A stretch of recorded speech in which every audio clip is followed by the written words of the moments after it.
That's very important for the class. So tonight we will talk about the Not your best. It's like Professor Yang is like us. He's like, I don't know who I am or where I am or why I do it. Okay, so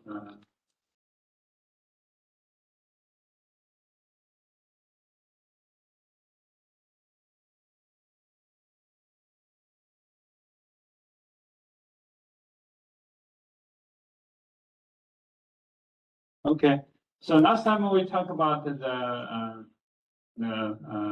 equations of motion for MDOF system, because in the real world, most of the structures can be should be I would say modeled as the MDOF system. So so tonight we will talk about the free vibration.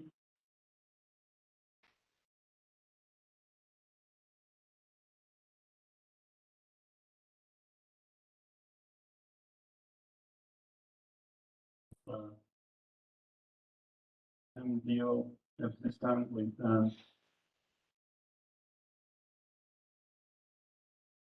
without damping. So if we have a MDOF system without damping, what would be the response under free vibration? Right? So tonight, basically, here are the objectives for tonight.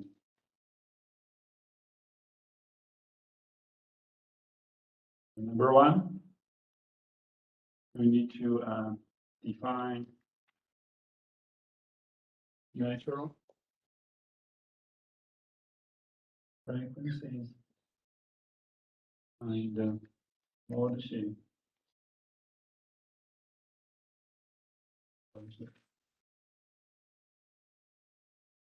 As you can see here, I use the plural for frequency. We have natural frequencies. So that means for MDOF system, we will have multiple natural frequencies under a single frequency for SDOF systems.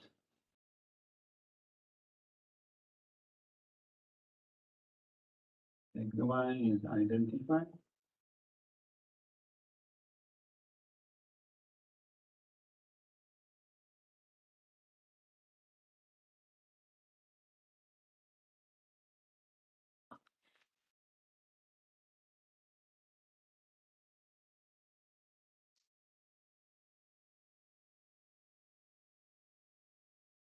Identifies also the duality of mode shapes. So actually, for different mode shapes, there are some relationships between the different mode shapes. The relationship we call also duality over here. And then the third one, we need to calculate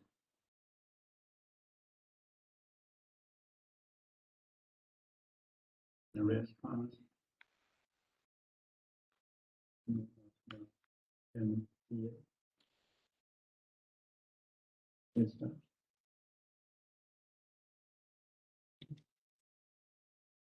There are free vibrations on the free vibration here. So, for example, if we have the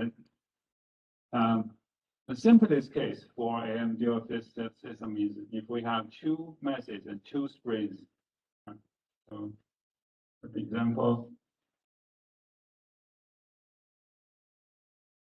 if we have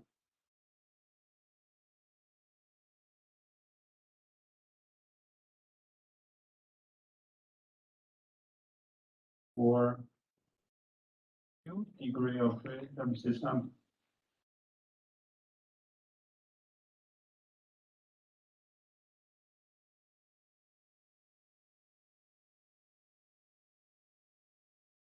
this time we do not consider damping. We do not consider damping. This is M1, this is M2, and then this is A1, A2. We have two masses, two springs, and the two masses select to each other in parallel spring. So we should be able to induce some initial displacements or initial velocity for the two masses. For example,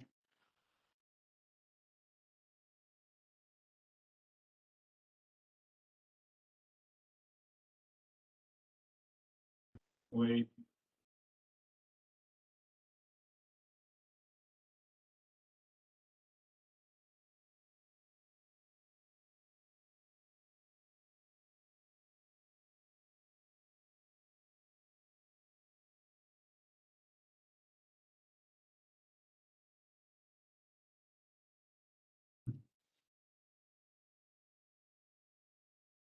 For example, we can induce some initial displacement for both the mass 1 and the mass 2.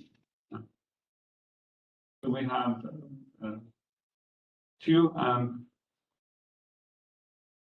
cases to induce the initial conditions.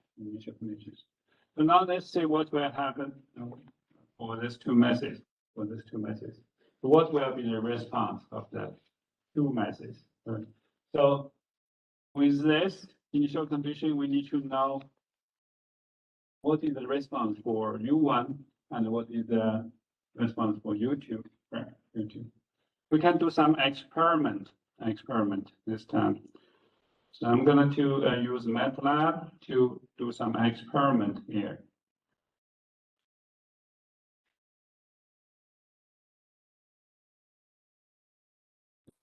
Share my screen. So here I use the Simulink in MATLAB to create a so online students, can you see my share screen showing the MATLAB model? Yeah. Yes.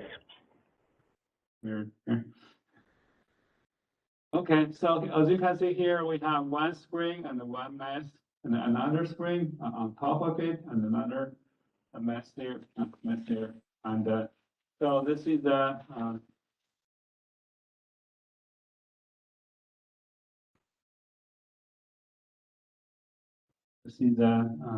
I forgot to.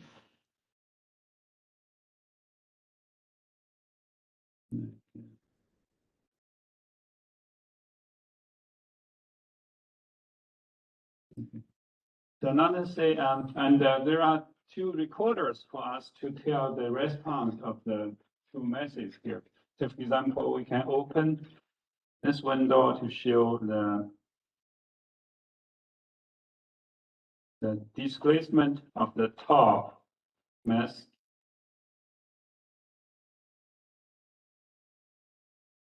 And then we have the second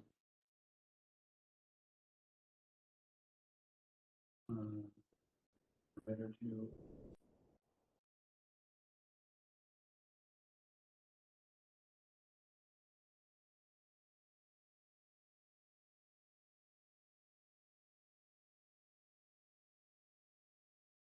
so each of the black window shows the displacement of the two masses here.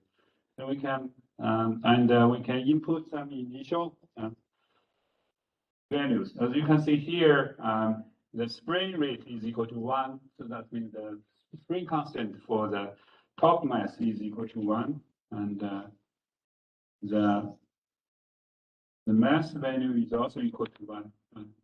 So the spring and the mass, both of them equal to 1. This is equal to 1, 2, and this is also equal to 1. Let me check that to make sure.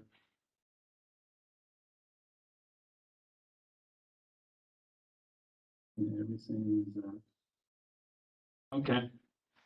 So both of them are equal to 1. So the mass of this bottom one is equal to 1. This K is also equal to 1.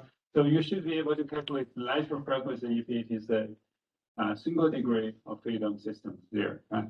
So the frequency should be equal to the square root of K over M, square root of K over M. So then the angular frequency should be equal to 1, should be equal to 1. So now let's induce some initial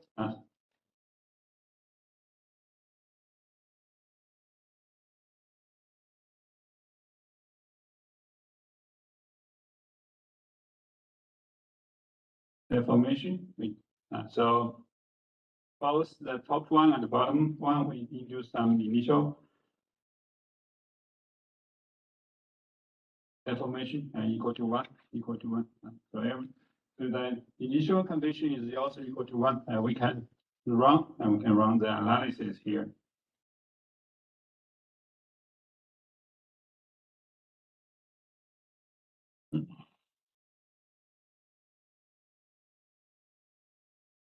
Multiple solver. Probably I'm just going to delete this solver.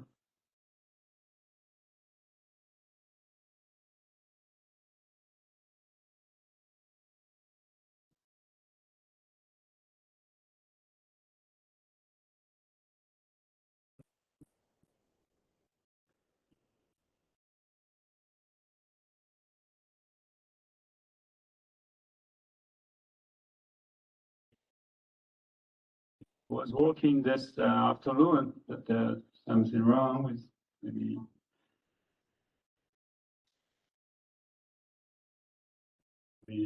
maybe upload my old one again.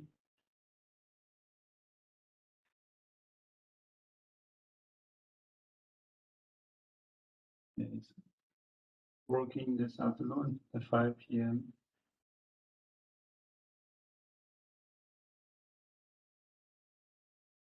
We do that. Let's see that.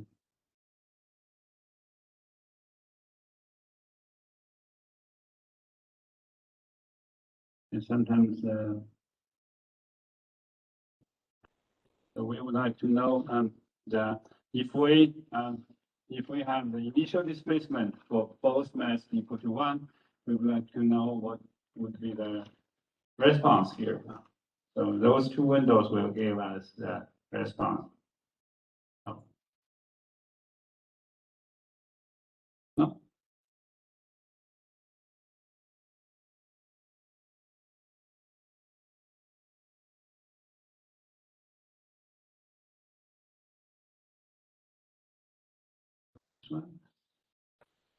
I see.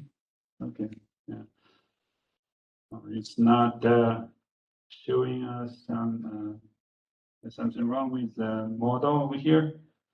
Okay. Anyway, let's do the demonstration of the model next time, or after the break. I try to figure out what was going on there. It was working this afternoon, but maybe the change of the version of MATLAB. I use the online one, and okay. Sorry about that. Unfortunately, I was trying to show the influence of the initial condition on the response of the two masses there, but the model did not work this time. And after the break, hopefully it will work again. I'll figure it out anyway. So now let's see what will happen if we have initial conditions. Can we solve the response of the two masses theoretically? So firstly, in order to solve the response, we need the equations of motion. Equations of motion. The equations of motion. MDOF system. And we write the equation of motion of MDOF system in the form of matrices. We have the mass matrix times the acceleration vector plus the k .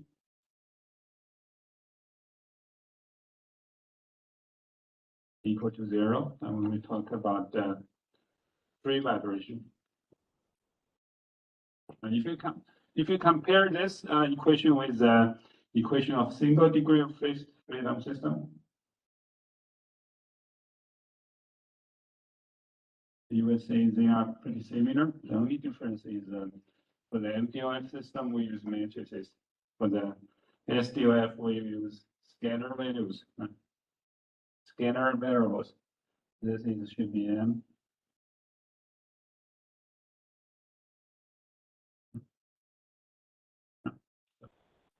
So this is for SDOF system, this is for MDOF system. They look very similar to each other. The only difference is for MDOF system, we need to use matrices here. So for the single degree of freedom system, the solution is very straightforward here. So the solution here.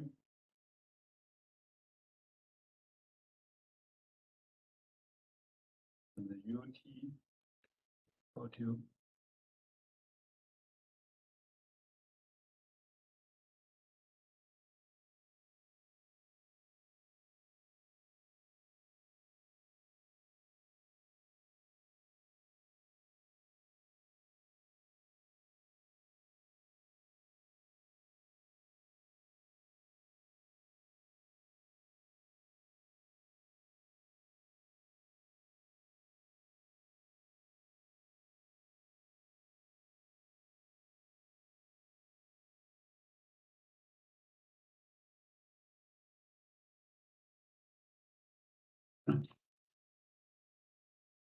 we learned before the first exam, right?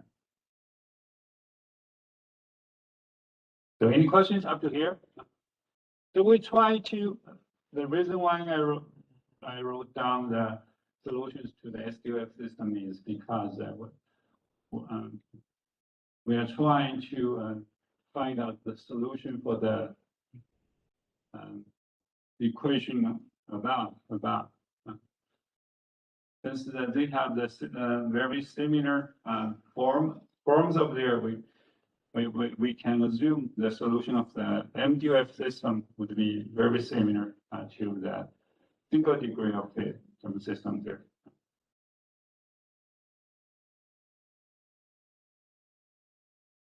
So, okay, now let's try to solve the equation for the MDOF system there.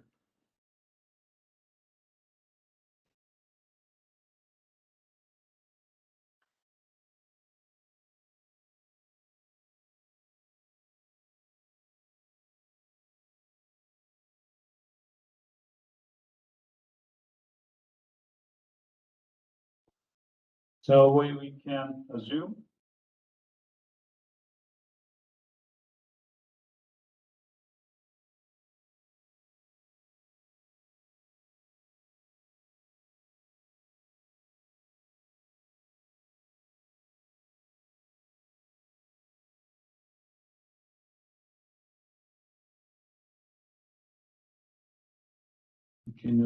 in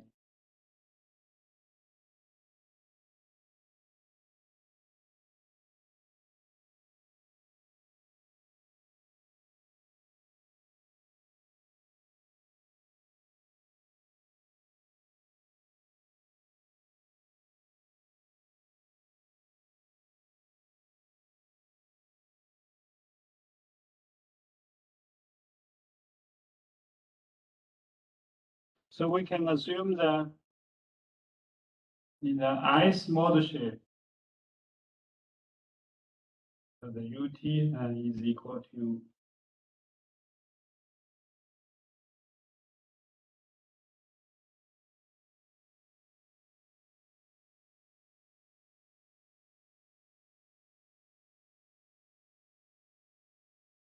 we can assume that the displacement of the system, the displacement vector of the system is equal to a model shape vector times sine times omega it times t plus theta. So what does that mean? That means, for example, if we have a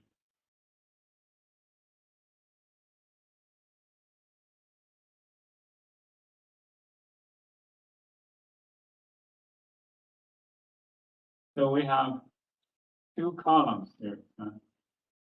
Have two levels of columns, and each column is supporting a mass here, supporting a mass here.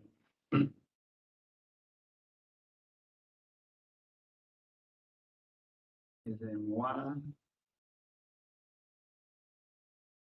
then two,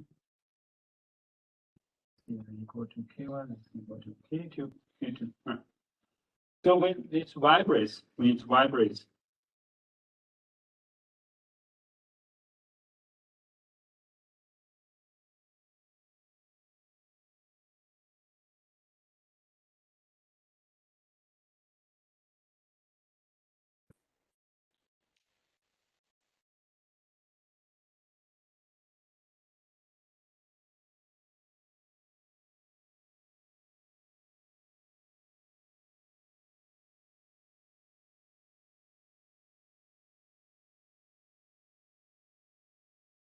the displacement, so this is U2T, and this is the U1T, U1T. And U1T and U2T, they will always be proportional to the model shape, phase model shape over here. So for example, this is at time T1, and this is at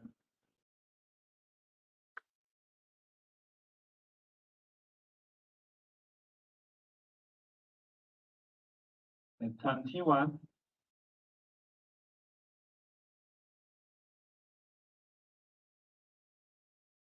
The shape of the two displacements like this. And at time T2, we have the same shape here.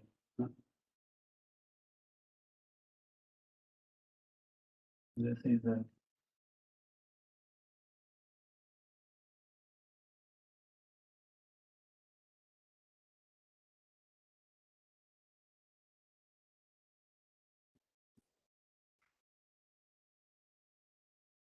so if the system vibrates, the system always vibrates in the same shape.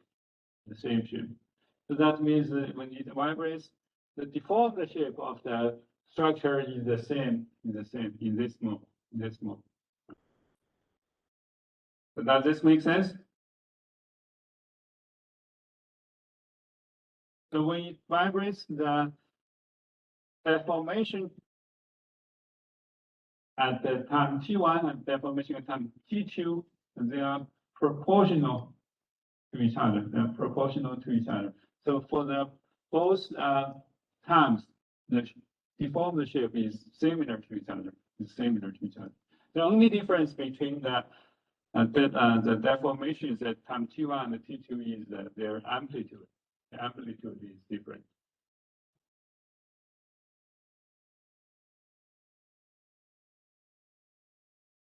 So in this case, that's why in this case we can assume the displacement vector. This is a vector because on the left side we have the displacement for mass 1 and mass 2. And the vector phi shows the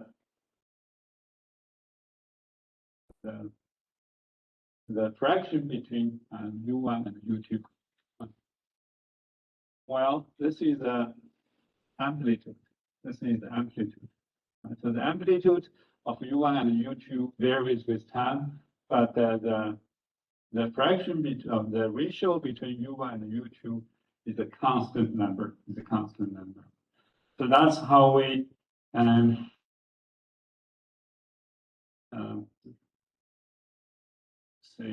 express the vibration of MDOF system over here. So any questions up to here?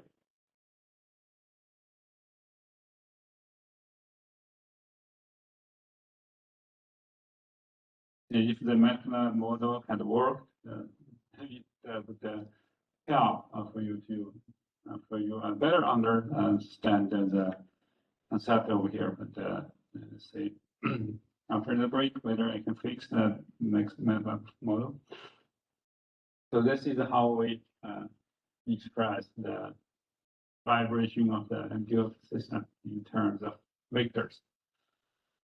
So everybody shape.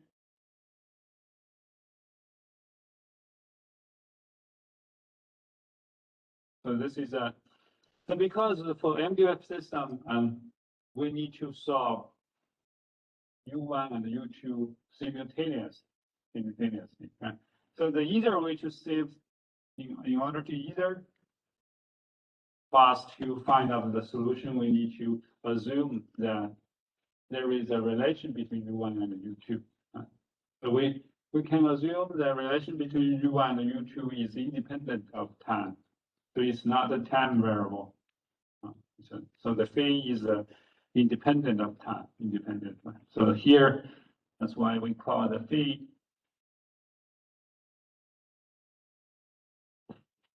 So this is called the modal shape. So this is independent of time.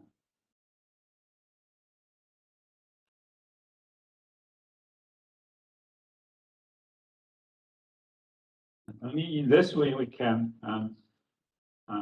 find out the solutions for the system very quickly.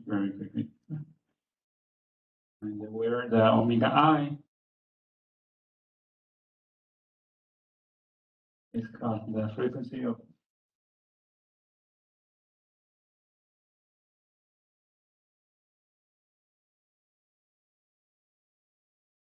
vibration.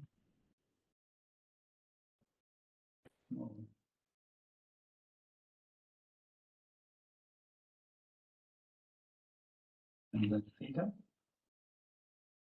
it's called the phase angle.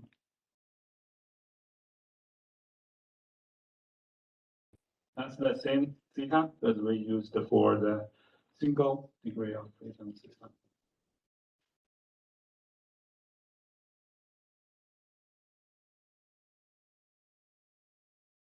So any questions over here?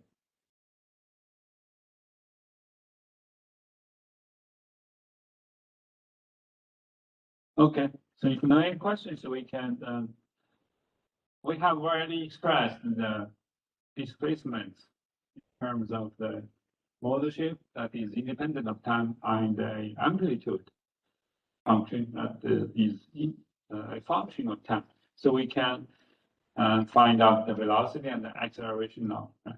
So that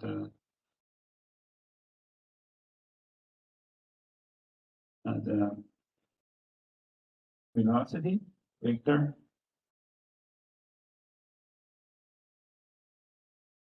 is equal to I and cosine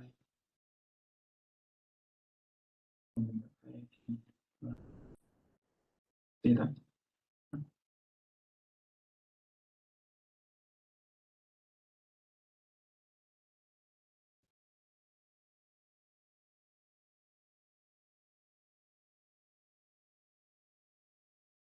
Makes sense, right? We just take the derivative for time. So this is independent of time. So we write it down, and the sine omega I t plus theta. If we do the derivative, we will have omega.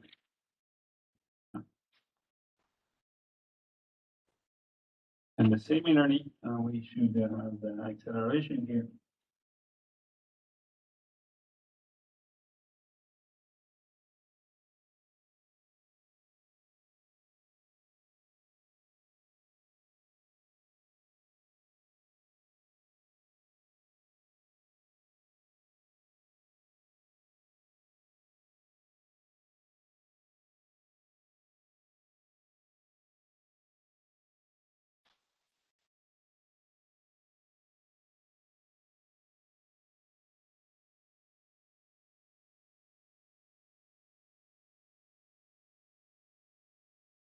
So does this make sense?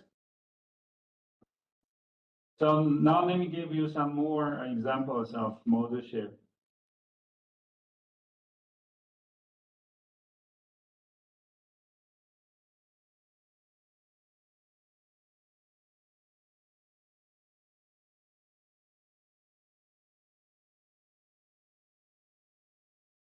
For example, we have a simply supported beam.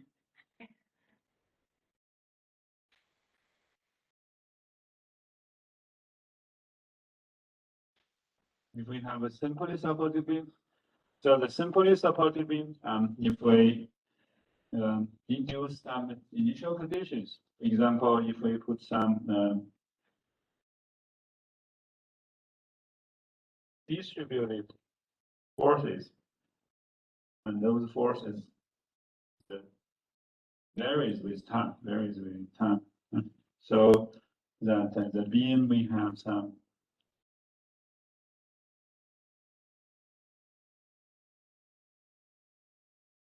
deformation under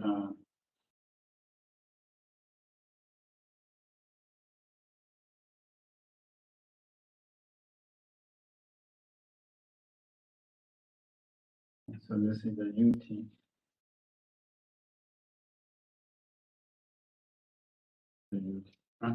So for a beam, there are multiple points along the length of the beam.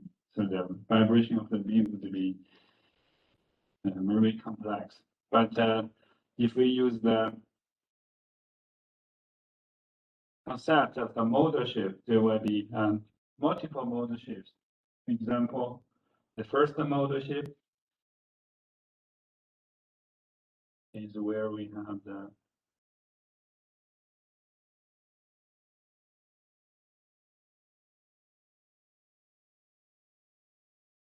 this is the first modal shift. So the beam will deflected, will be deflected.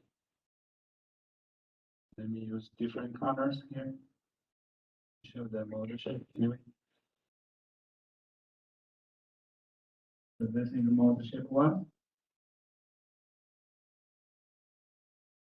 So the displacement under this modal shift should be multiplied by omega 1 t. And we also have the total vibration should be the addition of all the possible modal shift. And we also have the modal shift like this.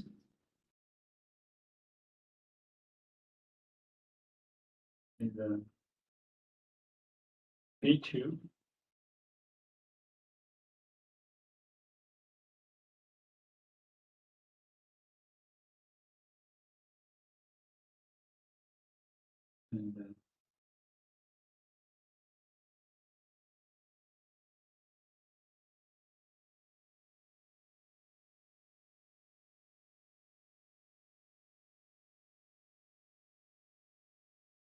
And actually, for the beam, there are infinite modal shifts because the mass is uniformly, the mass is distributed along the entire length. So theoretically, there will be infinite numbers of modal shifts for a continuous beam, But then, in order to solve for that, we can use the combination of different types of modal shifts here to figure out the solutions.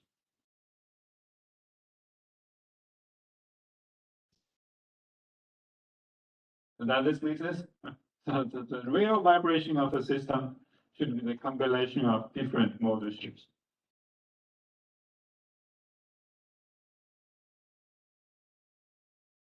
So now we can just go ahead and solve for the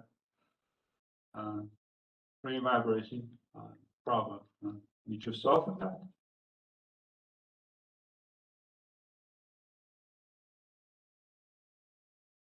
So the solution, actually the solution of that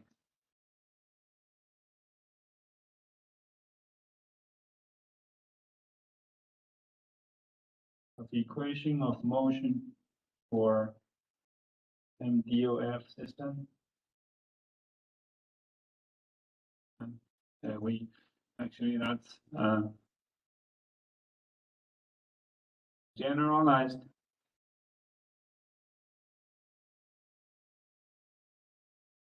eigenvalue.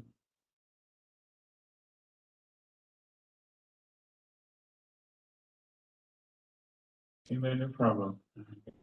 And if you have already taken linear algebra, you remember what are eigenvalues? In differential equations, like the e to the st, and then there's a bunch of other crap. Yeah, yes, actually, structural dynamics is a combination of differential equations and linear algebra. So the equation is M.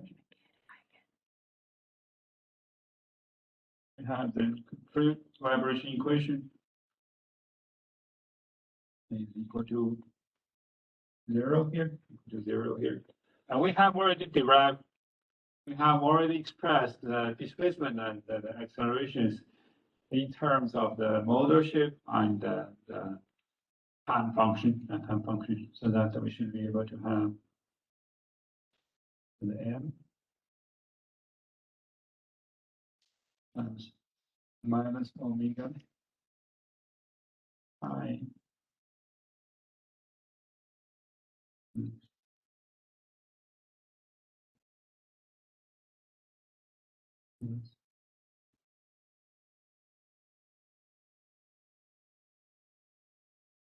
that's for the ice. I'm just going to put the I here.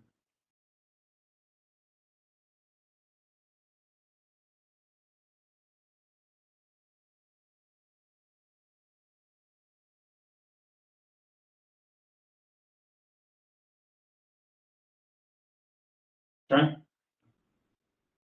Because the acceleration should be equal to the minus omega I squared times the displacement, So the for I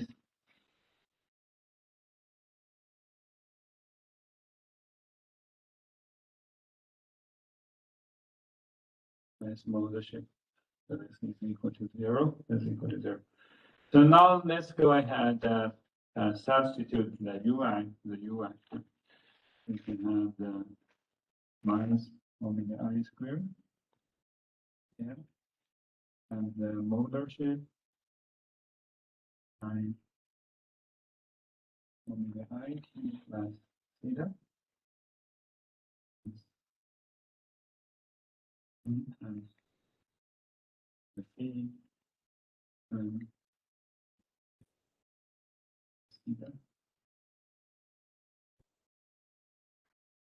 equal to 0.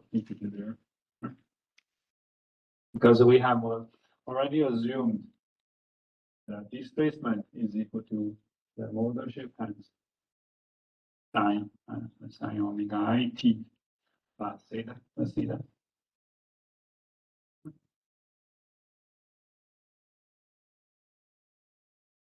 Any questions up to here?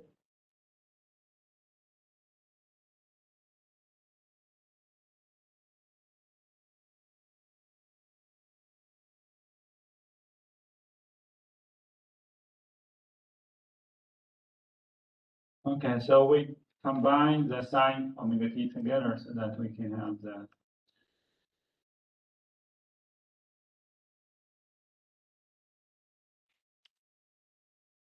T matrix minus omega I squared and n.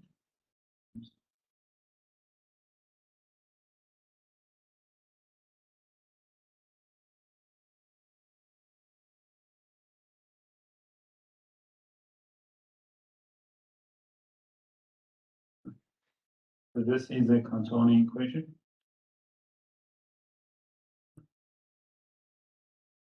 Up to here, it's a really good shape up to here.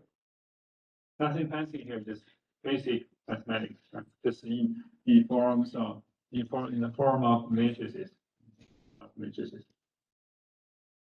And as you can see here,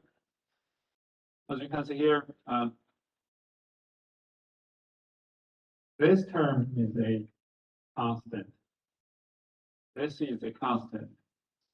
Both of them are independent of time. The only time function is this one, sine omega it plus theta. Is this number always equal to 0? Is this number always equal to 0? No, because with different time, this is a sine wave, so this one is not always equal to 0, right? But the whole equation needs to be equal to 0. What does that mean? That means either this one would be 0 or the mothership would be 0. Could the mothership be 0? No. If the mothership is 0, that means no vibration. No. So the mothership will not be 0. So the only only variable that should be equal to 0 is this one. Right? So that means you can have the conclusion here says the equation above must be 2 for 4 e. And then so we can have p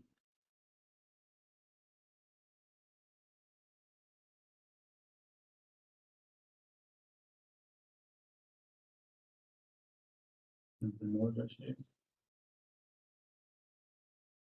equal to 0. So this is a general eigenvalue problem. This is a general eigenvalue problem. Or we can write it as another form. We have the key. Should omega I should be squared? Oh, omega should be squared. Thank you. Yes, omega should be squared. So or we can write it as k times the psi.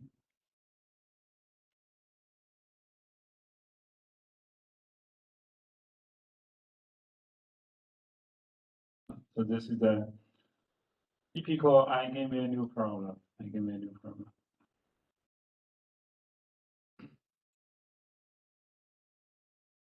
So this is a typical eigenvalue problem.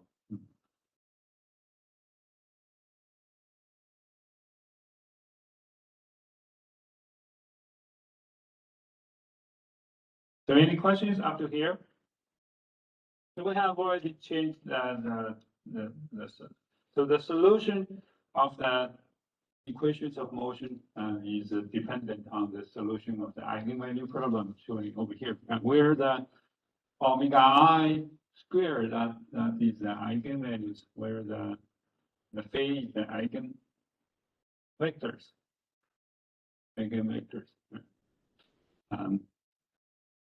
Since most of you have already taken the linear algebra, and so this is and we can solve this. And since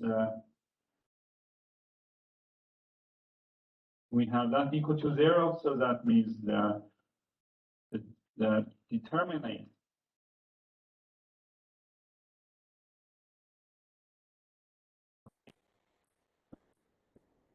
here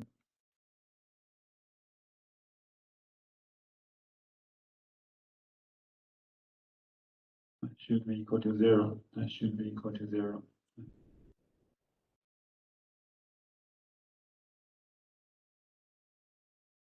This is the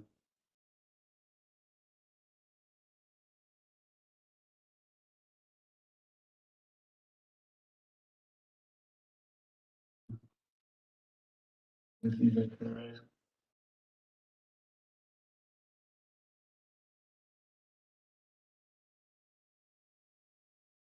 The characteristic equation of system.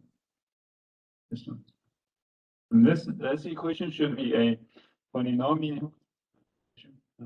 This is a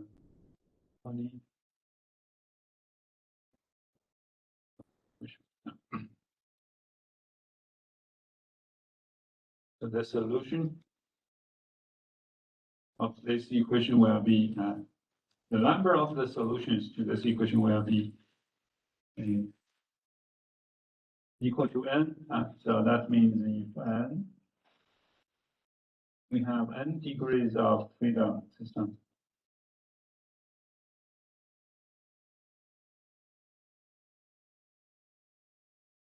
Then the nth order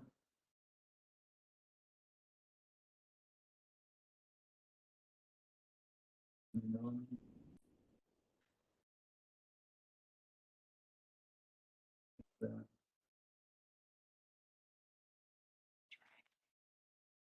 unique solutions.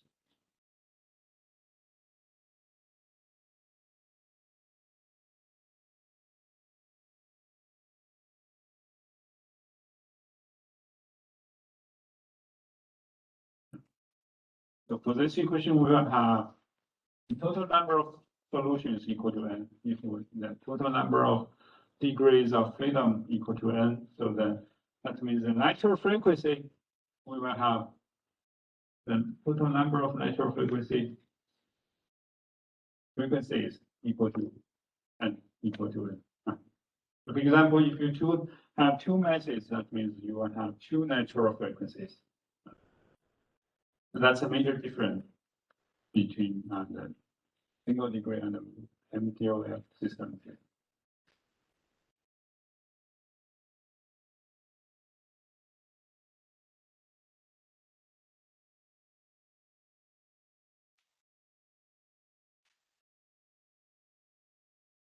So any questions up to here? So as you can see here, for the free vibration of the MDOF system, you only need to know what is the Stiffness matrix, what is the mass matrix. If you know that, you should be able to solve the eigenvalue problem by taking the determinant of this matrix equal to 0, so that you can find the total number of solutions equal to n. So as long as we figure out the values for the natural frequencies, we should be able to solve for the modal shape. The questions up to here? So very similar to the SDOF system, right? In order to figure out the natural frequency of the SDOF system, we only need to know that it is the mass. Here, instead of using single value for mass, a single value for K, we use the matrix. We use the matrix to express the natural frequency in this case. So the next step, as long as we have the natural frequency here, then we should be able to solve for the modal shift.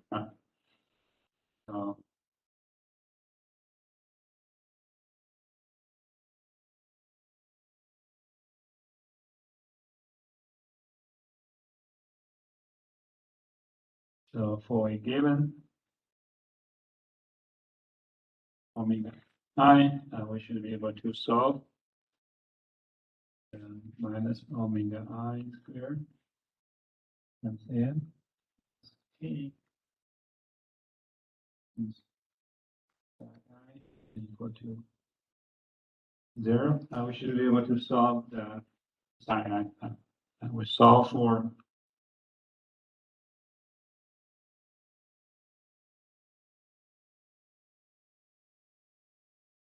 not psi, this phi, phi. And we solve for phi, so we can tell the ratio between the displacement at the different masses. Excuse me, the masses here. So that the final solution here.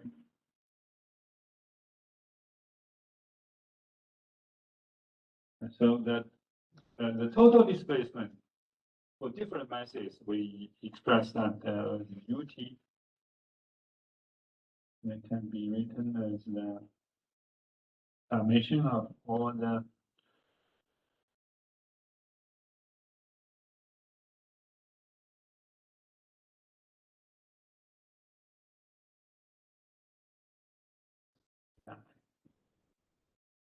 this is the final solution.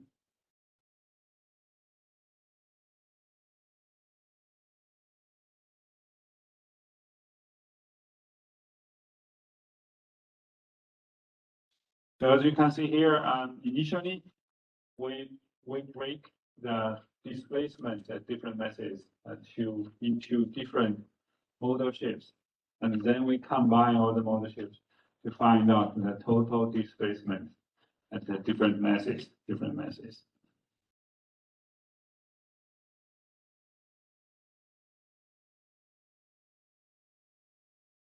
Okay. Yes, I prepared 2 examples for the 9. Hopefully we can finish the examples over here.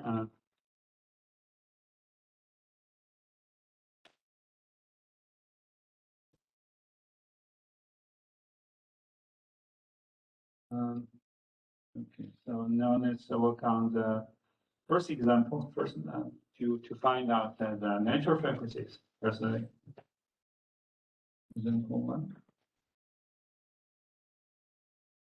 Yeah, we better to play with some numbers or some. So this we have a cantilever beam,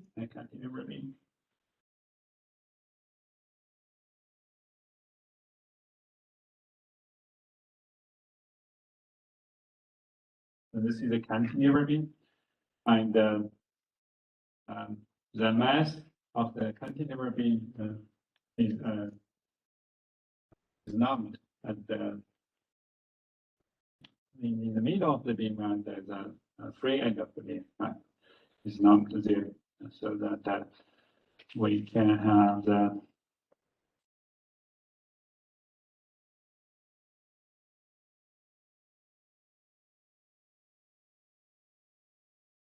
and we have the mass here is ML over 2, and here is ML over 4, and then the rigidity of the beam is equal to EI.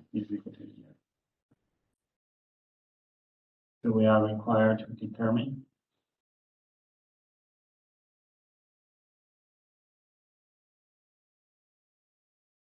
the natural frequencies.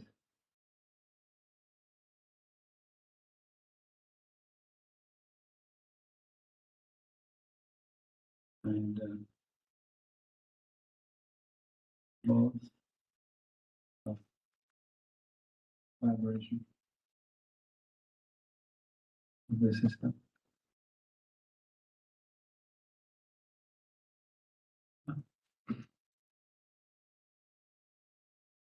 So we neglect the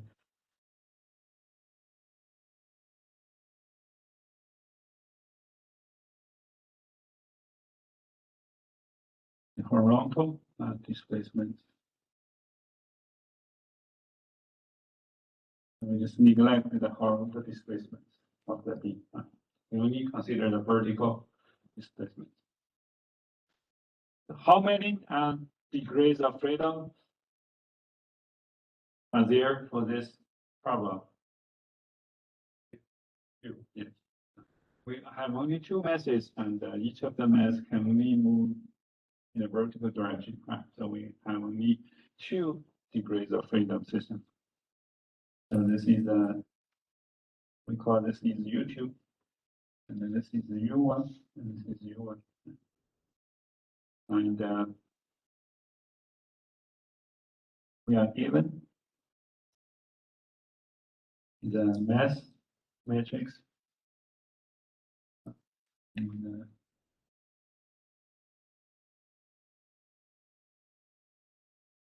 and L over 4, and then L over 2, 0. A is equal to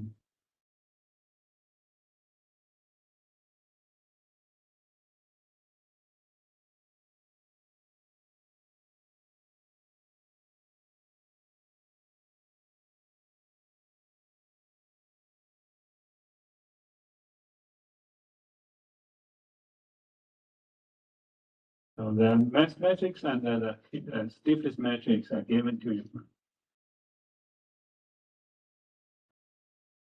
And if they're not given, you should be able to find out the mass matrix and the stiffness matrix through vector analysis. Some of you are taking or have already taken the CE543 indeterminate structures using matrix method. You should be able to find out the mass matrix and the stiffness matrix. But if we have some undergraduate students here, so that means you are not required to be able to derive the mass matrix and the stiffness matrix in this class. Typically, I will give those to you, and you will need to know how to solve for the natural frequencies and the model shapes. So, any questions up to here?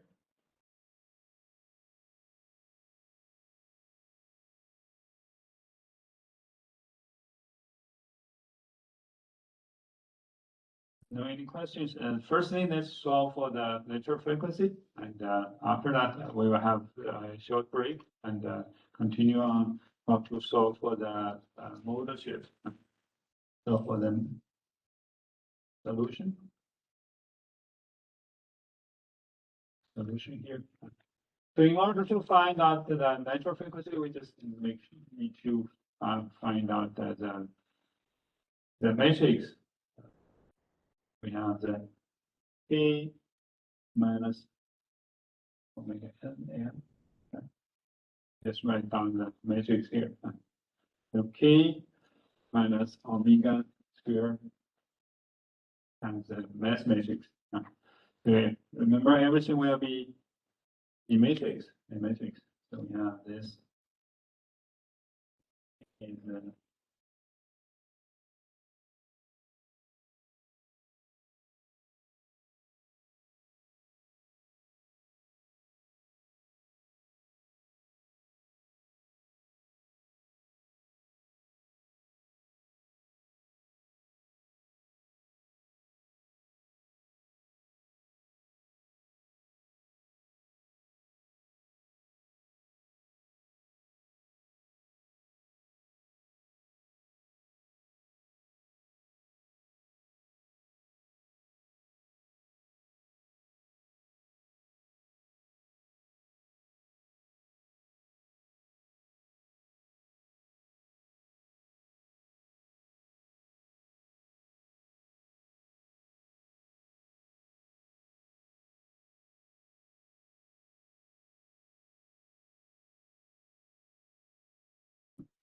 so that's the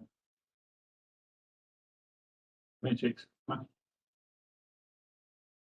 Should be very straightforward. We just combine the K, write down the matrix for K, and then minus the element from the mass matrix here. Any questions about the new matrix here?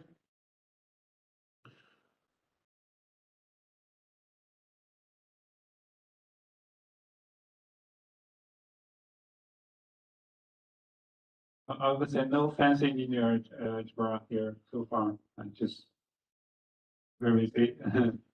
Just like we write down the two equations, right, in the form of matrix here.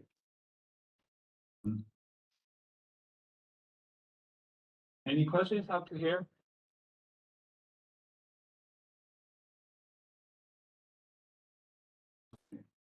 So if no any questions, next step we need to figure out the determinant. Determinant of this matrix would be very straightforward way to cross multiplications. So the determinant of this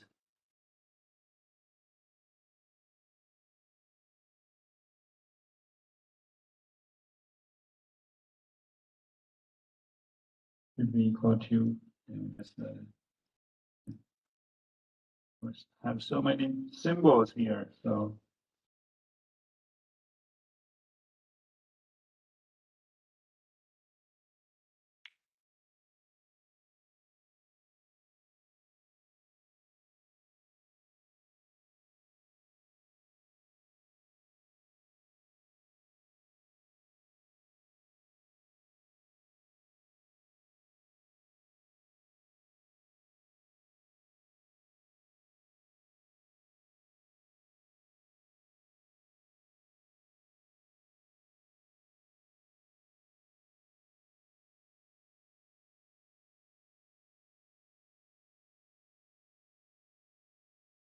we do a little bit.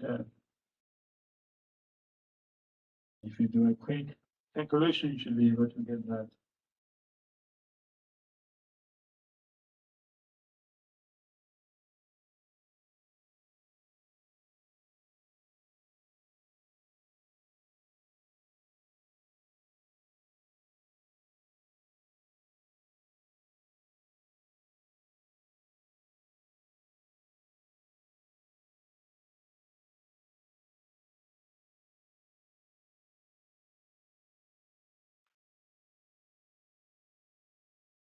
That's if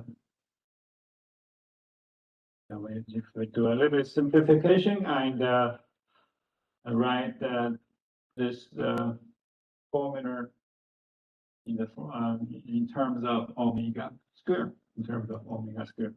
So here we have omega square and omega square and a constant number here. Constant.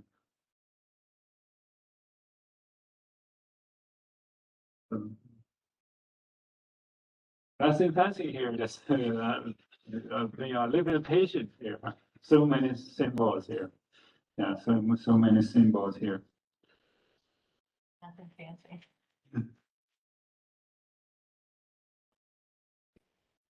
So what would be the solution of omega square? So now we have already written this as a quadratic equation in terms of omega square. What would be the solution of omega square? Need to calculate the delta value, right? The delta value. So that means any questions, online students? Are you guys still with me?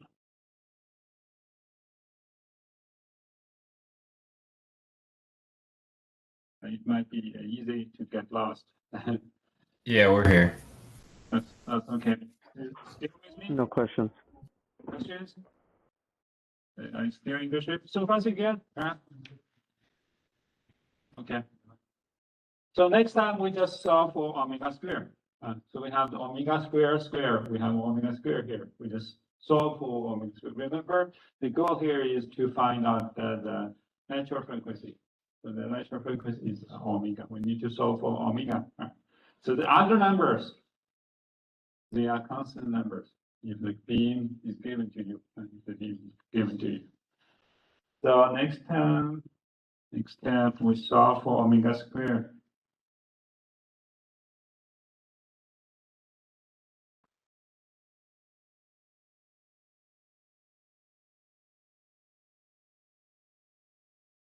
So we have the omega square. If we solve for omega square, we should have omega square equal to and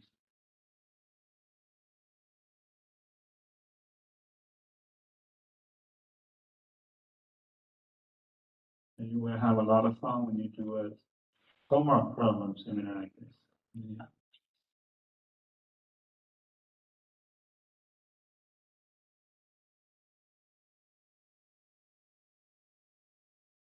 But if you are very familiar with MATLAB, you should be able to use MATLAB to find out the eigenvalues very quickly. I will show you later. I will show you later. This is an equation that you can solve omega 1 square equal to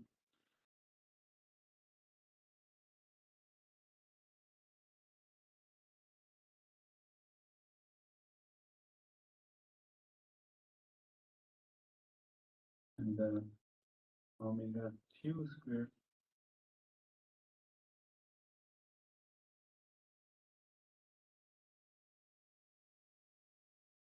so that we can have omega 1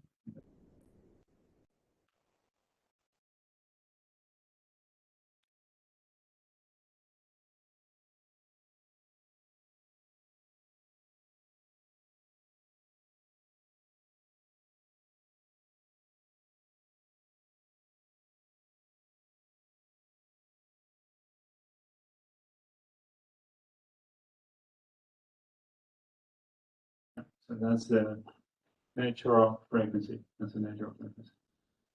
We have two natural frequencies. As you can see here, this is very similar to the MDOF system. EI over L cubic, that's the stiffness of the beam. And M times L, that's the total mass of the system. So K over N, square root K over N. So the only difference is that we have some constant, and we have some coefficient in front of square root K over N, K over N. So that's the natural frequency for a system with 2 degrees of freedom. Now let's have a short break and resume the class in about 10 minutes. And let me know if you have any questions. Next, after the break, we will solve for the model shape.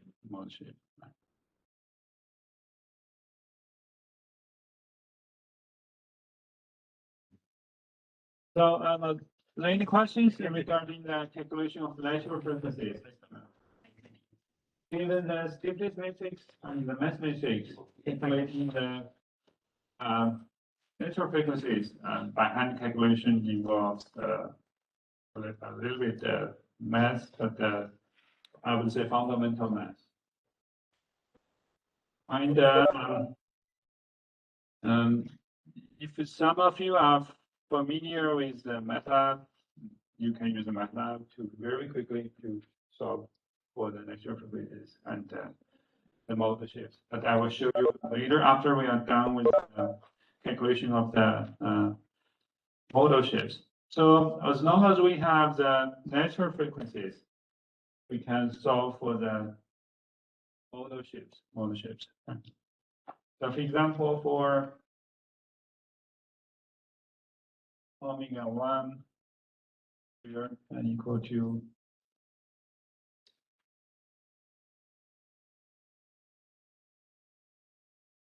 we substitute this to the equation. So we have the K and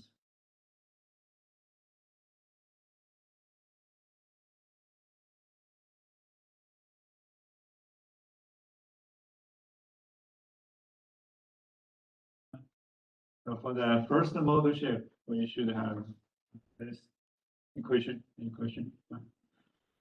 So we substitute everything, so that we have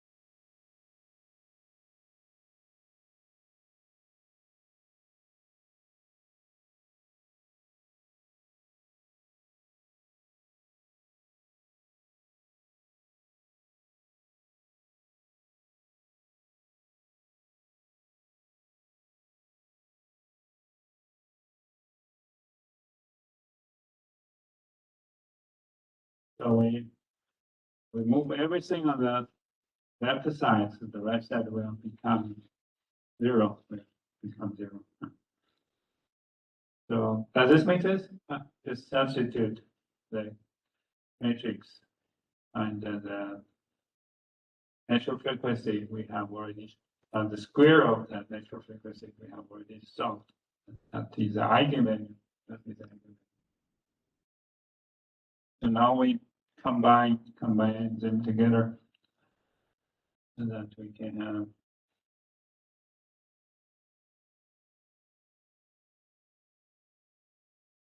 have the EI over L cubic can move to the outside. Right?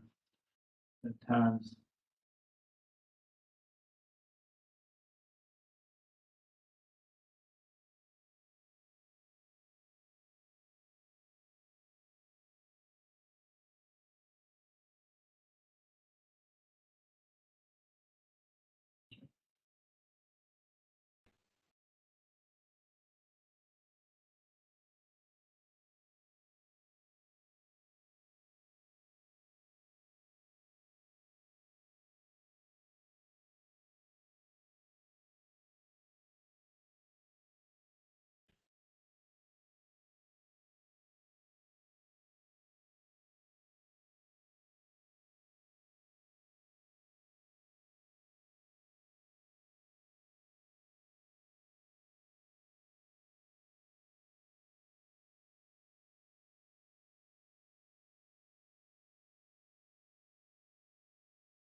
that's fancy here. That's fancy. We combine. You can just combine those numbers.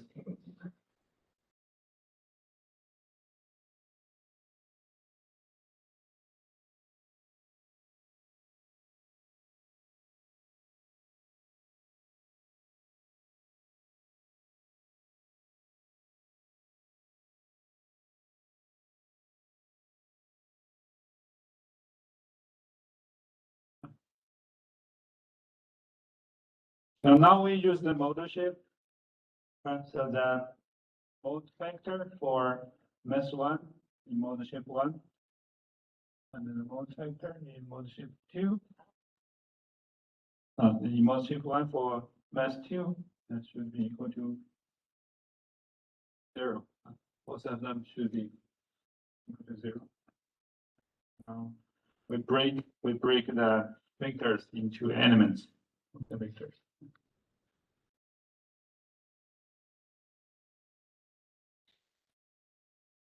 Does this make sense?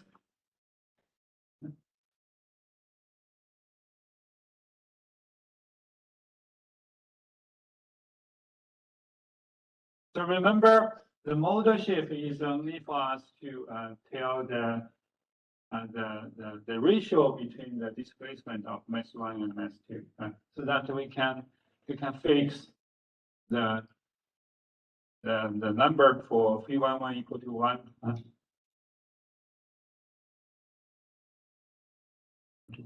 So we fix that if we let the displacement of the mass 1 equal to 1. So let's say what would be the ratio of the second mass. We can calculate so that we can use the first equation. We can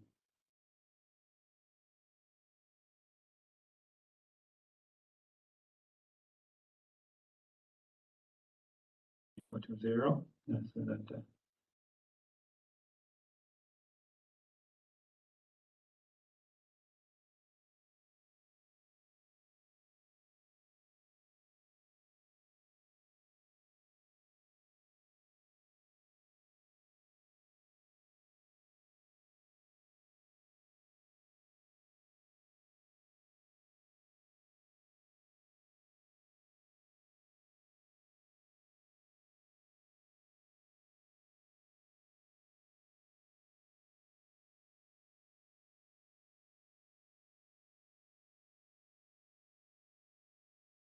So that we can have first mode shift equal to 1 and 0.327.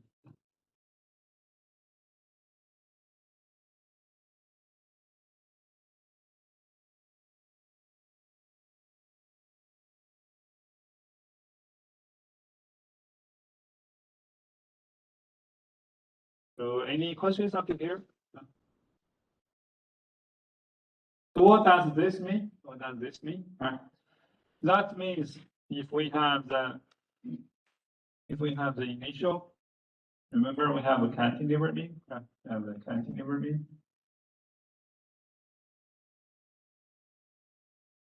So when the cantilever beam vibrates, we have two pieces.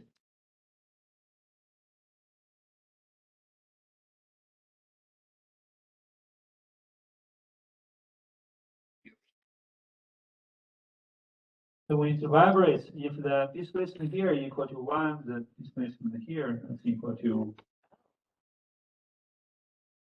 Oh. 0.27. And so if these two numbers, both of them are with the same sign, both of them are positive numbers, that means the shape of the beam, that means the displacement always in the same direction. If the beam vibrates upwards, it will be like that. If it's going downwards,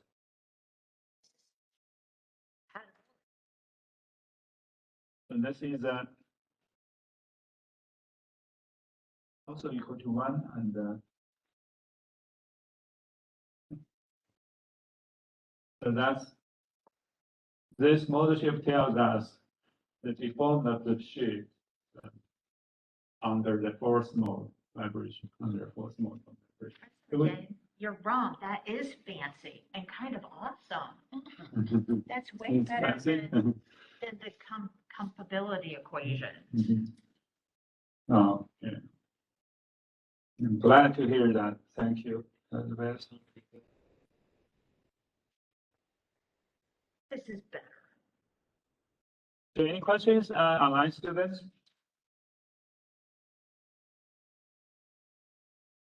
You guys in good shape so far? So far, so good? Yeah.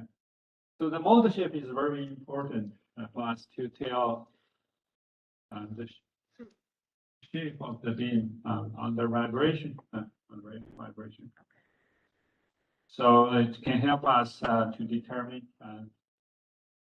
where would be the maximum displacement. So this is only the first model shape. So we can use the same similar procedure to find the second model shape. Right? Like if we replace the omega-1 square, use the by omega-2 square, so that we can get the phi 2. We can get the phi 2. But here I'm just going to skip that the calculations here. Just give you the results because the procedure is the same. So similarly.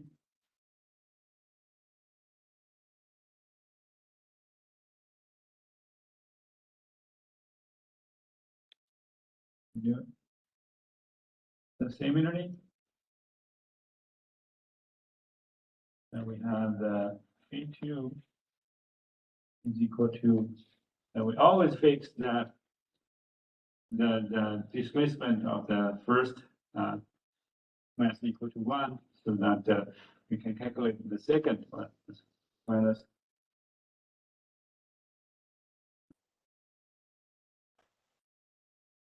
a minus value. It's a minus value. What does that mean? So who would like to come over here to draw the deformed shape of the cantilever beam after the, I'm not sure where to show it.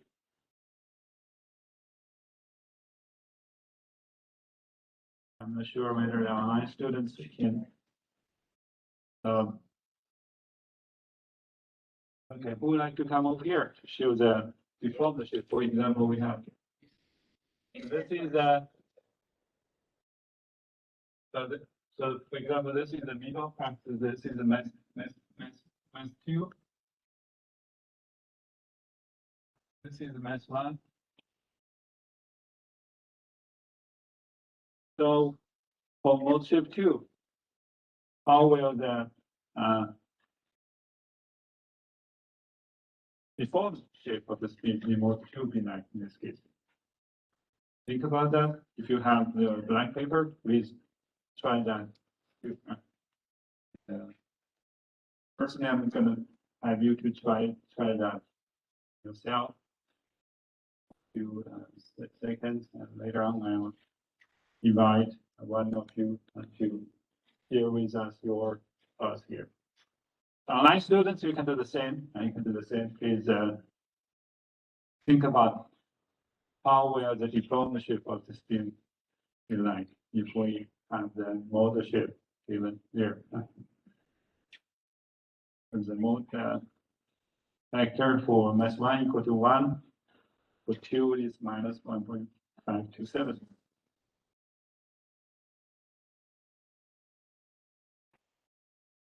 No. It says mass 1 is on the So why is it going, end. Mass 1 goes down. but wait, this is phi dose. Yeah. Second mode. Yeah. Mhm. Oh, crap. Yes, think about it. Yep. However, the Well, it's moving. One mass goes up and the other goes down, so it's vibrating like this. Like Instead of more. like a half a, like, do you have a rope or a spring with you? That's my rope and spring at home. any volunteers? I kept throwing on top. So any volunteers to show us your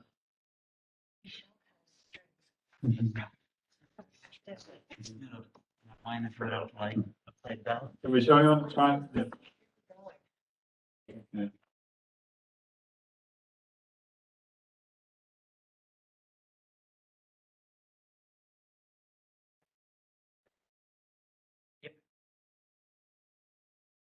That's what I said. And Hunter said. Okay, very good, very good. Good job, good job. So this is, if this is equal to 1, this would be minus, so the two messages will be in opposite direction. Always in opposite direction, but please keep in mind at the end, this is a fixed support.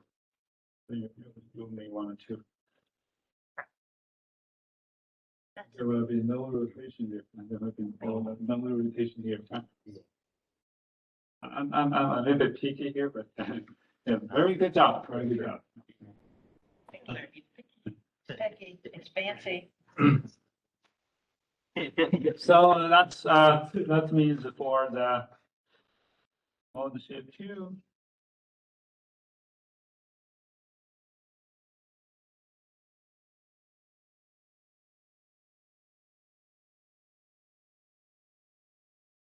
The mode shape 2, we can have the so this is the 1, the minus 1, and they're always in opposite direction. And if moves to upward, we may have another case.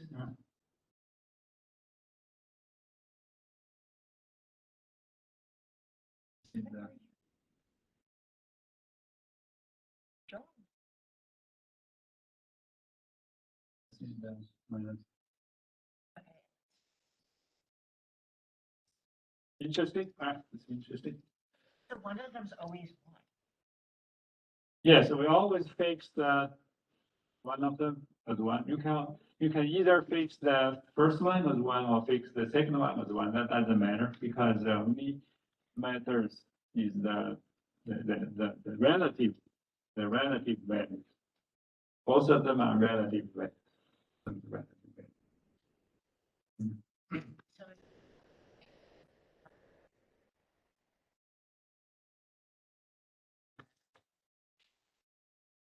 So any questions up to here? So that's the natural frequencies and the modal shifts for a system with 2 degrees of freedom. 2 degrees of freedom.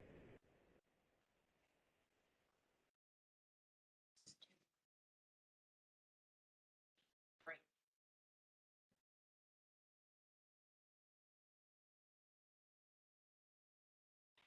It still looks like abstract.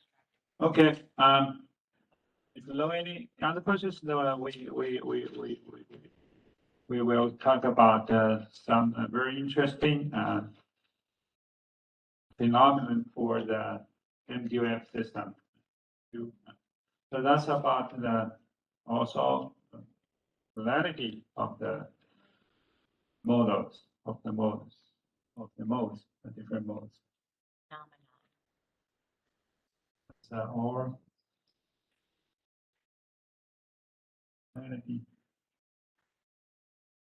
modes.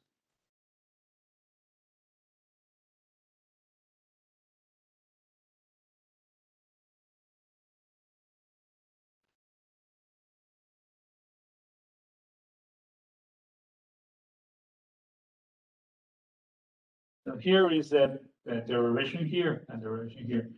So if we have the nth natural frequency and the mode satisfied, so the nth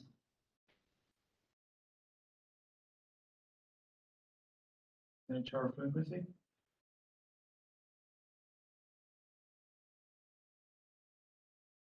and the mode. So the natural frequency and the mode should satisfy the equation that we mentioned before, right? So the k times now we use a vector since the is the vector here, so that's equal to omega n squared.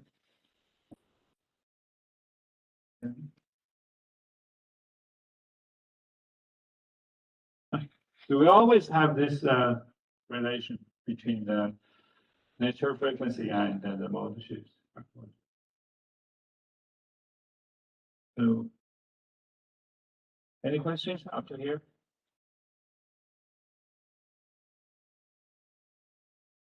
For any mode shift? Have this.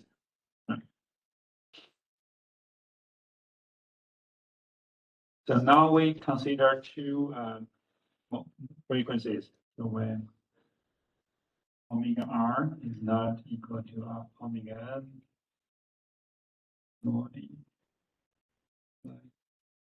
Equation 1 by omega rt. Phi rt.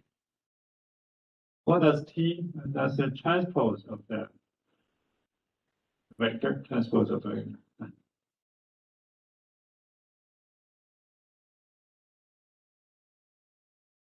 That's from your linear algebra.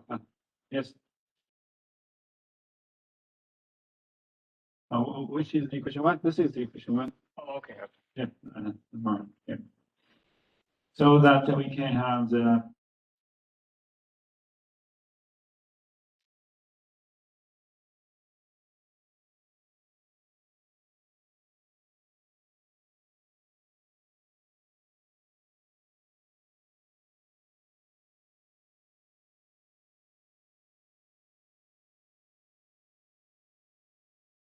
so we call this equation 2. It's very straightforward, right? We just multiply a new vector on both sides. Similarly,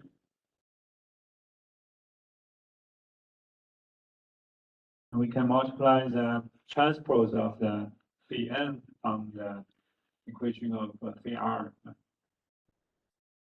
Phi n, there is a t here.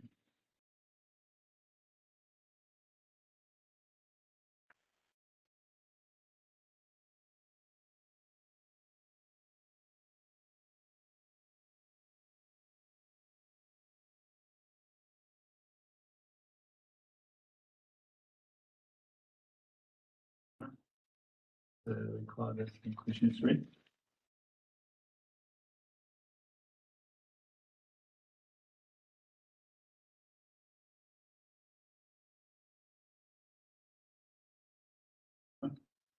Can we do this? For the mode shape R, for the R's mode, we multiply the transpose of the and on both sides.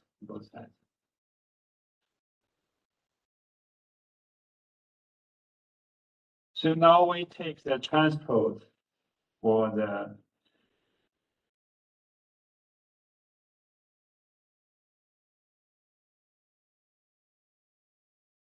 transpose of this one, the RT.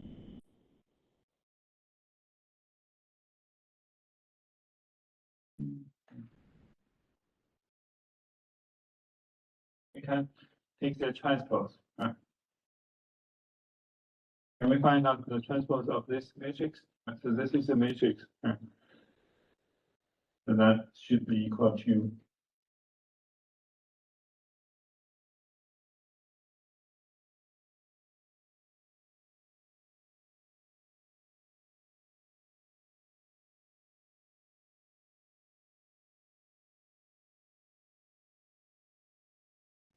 because based on your linear algebra, if we take the transpose of this one, we just change the order of the three matrix here, so that we can do the double. So this is equal to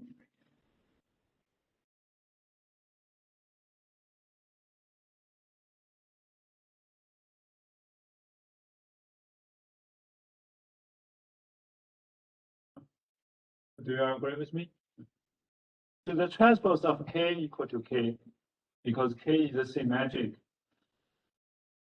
Remember, your Stevens matrix is a symmetric matrix about the diagonal direction. So its transpose equal to itself.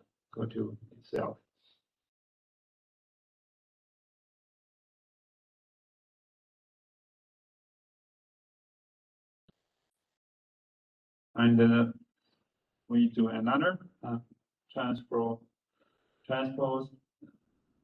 We want for mass matrix here.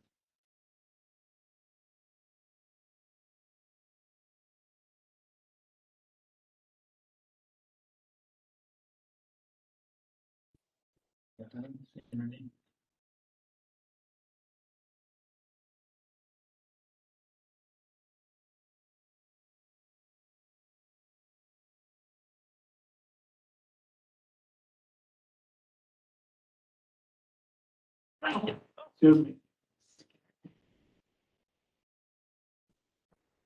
Yeah. Sorry. The recordings of this class would be very interesting.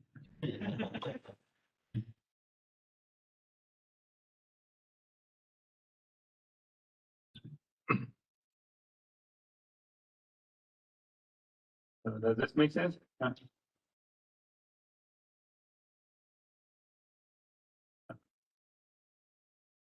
So we have. So now, if we compare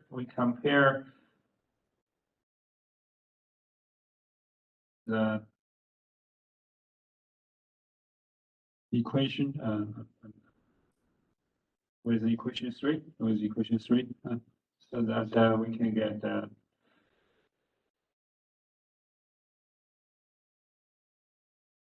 new relation here. So the phi times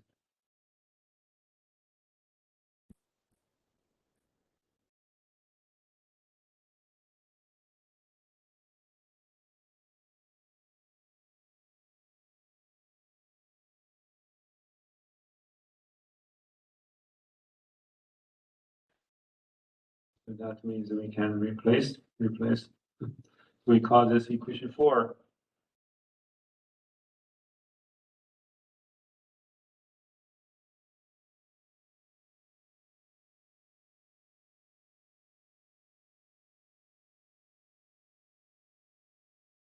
So if we compare equation 3 and 4, and we use equation 4 minus 3, so that we can get a new relationship here.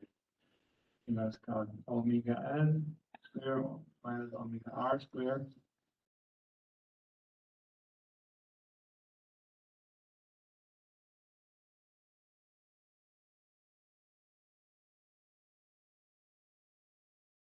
Zero equal to 0. And then because omega n is not equal to omega im squared, that we should be able to have a relationship called the transpose of the nth modal shape times m times the r's modal shape should be equal to 0. And similarly, we have the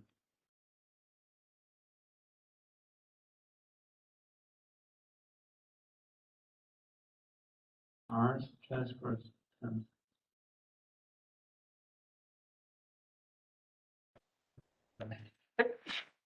this here.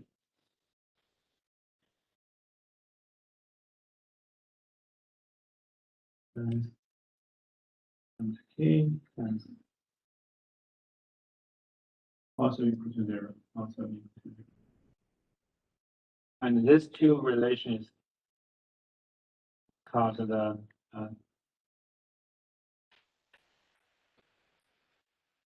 orthogonality modes. Orthogonality. So for the different modal shapes, if we multiply the different modal shapes with the mass matrix and the K matrix, the result should be equal to 0. So that's why it's called the orthogonality of modes. Yeah.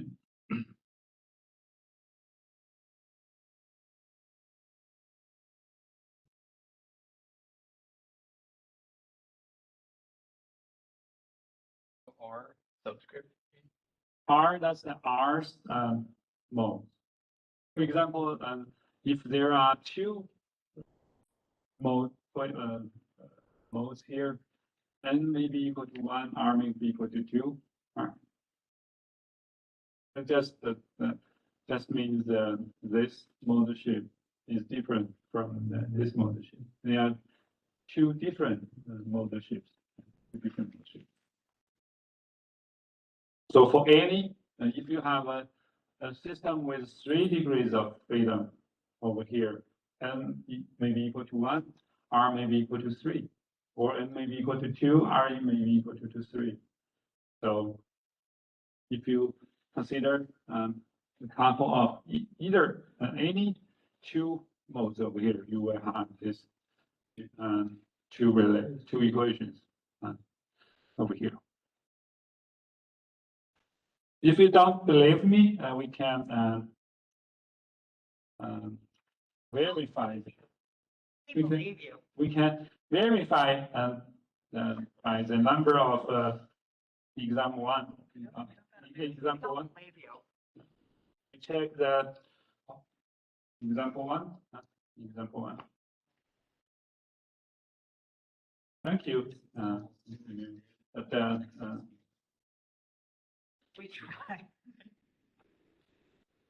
example 1, verification That might take some trouble.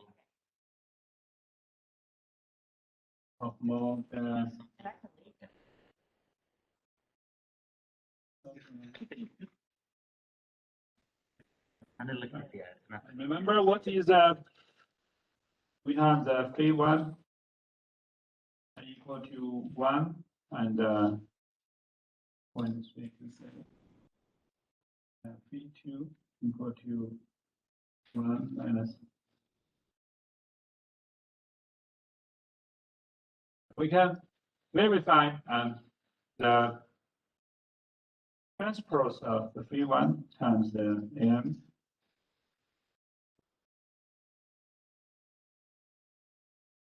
times the phi 2. We can use that. So the phi 1, the transpose here is 1.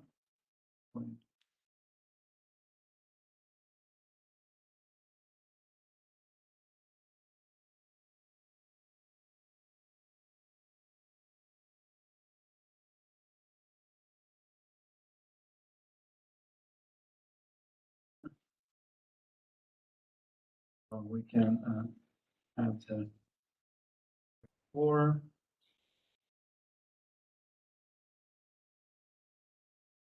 Here we have 1.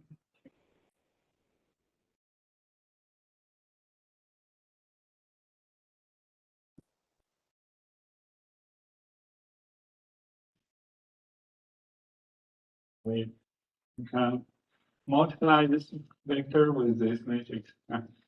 The 1 plus 0. So the first one should be 1. Second one would be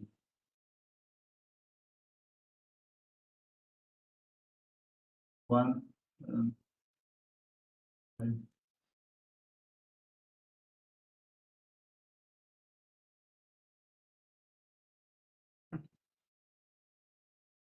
So if we multiply this vector with this matrix, we will get 1 and the 0.654.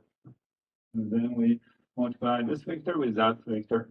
So that's equal to m/4.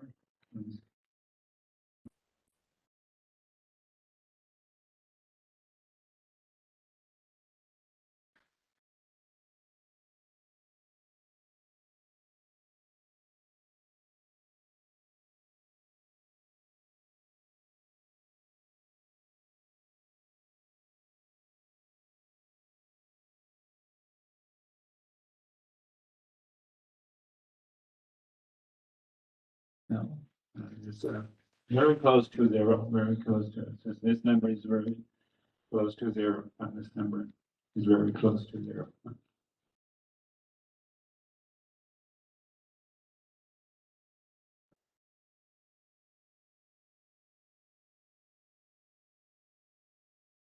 Does this make sense? Similarly, we can questions. Similarly, we can check as other the phi2 t times phi1 t times k times phi2 equal to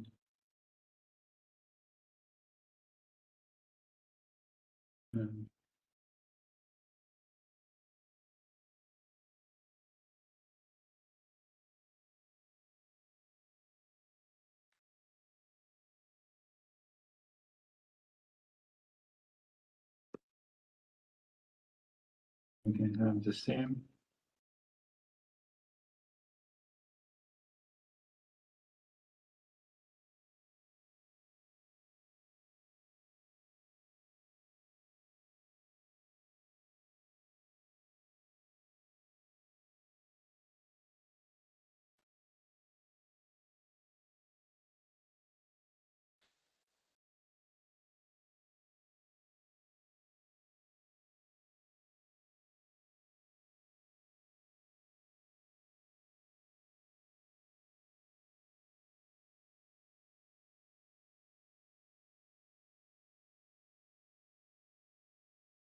Also close to 0, also close.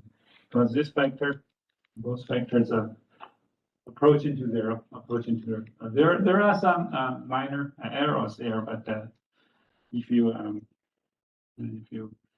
consider that, it should be close to 0. So that's also the validity of different modes.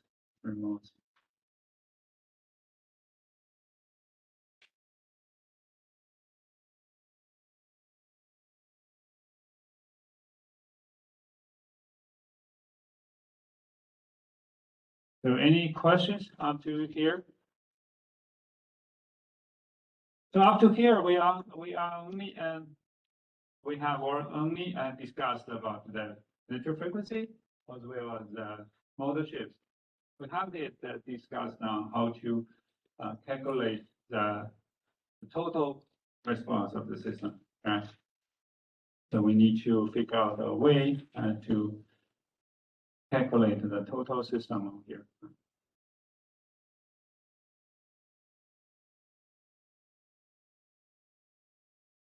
So that's the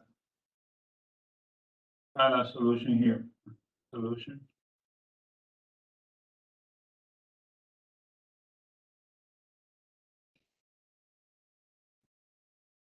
We have the UT.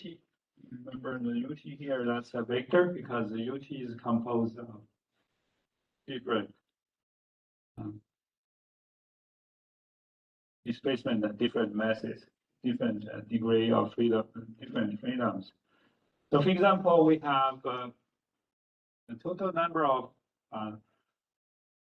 degrees of freedom equal to the capital N here, so that the total displacement should be equal to the summation. We use the sigma.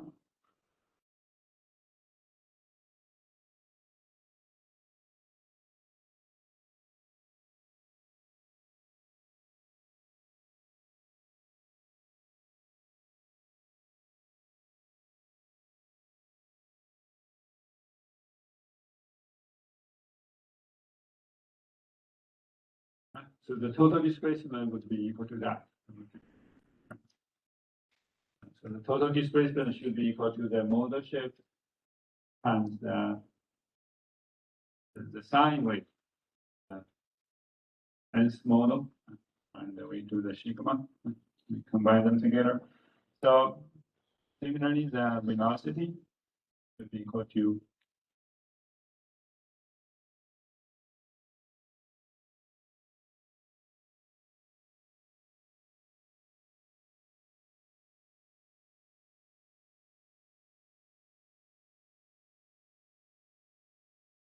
here. This should be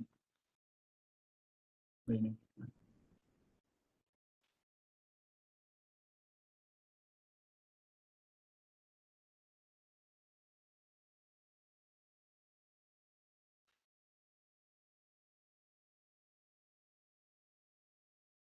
Make sense? Just do the derivative. So if we know the initial conditions, when t equal to 0, so that we can have the u0 equal to sigma.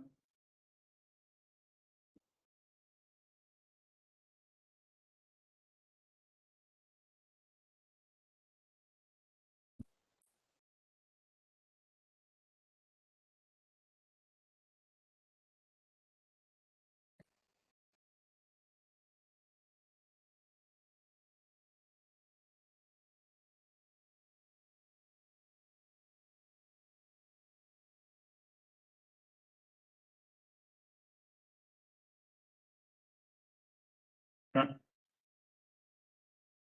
So if the initial displacement and initial velocity are given to you at the different locations, we should be able to solve, use these two equations, solve for an and bn, so that we can combine. We can combine to get the total displacement at any given location of the structure. Does that make sense? So that means the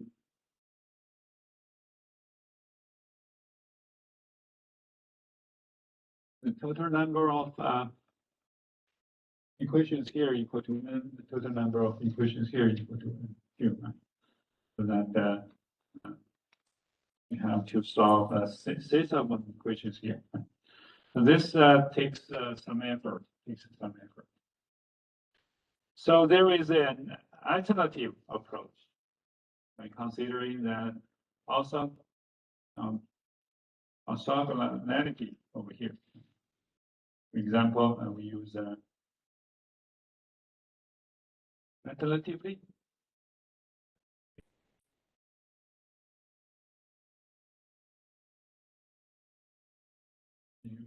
If we consider the orthogonality of the system over here, so we can have, and we know that the total displacement equal to sigma r equal to 1 to n, and qr and qr. The QR is starting rate, right? The QR is the starting rate.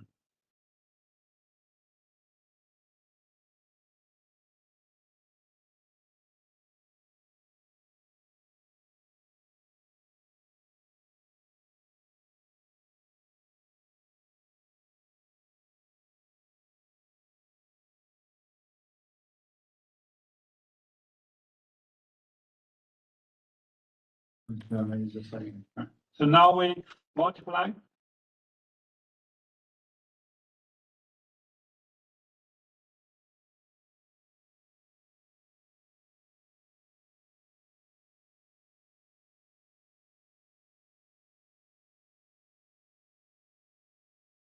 We multiply the S, the transpose of the S mode on both sides, and that we will have the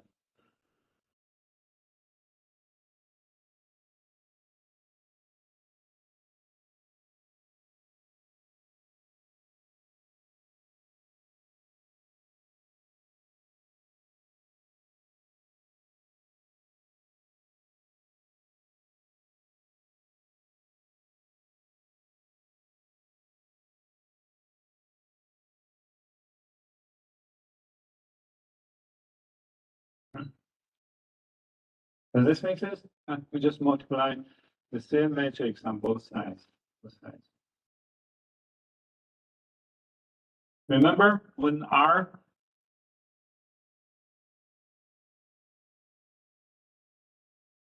is not equal to N, we'll have the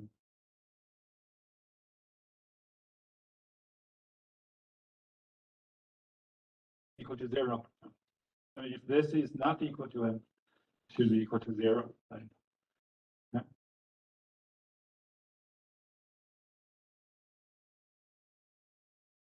So that on the right side can be simplified. The right side can be simplified. So this T times M times U, that should be equal to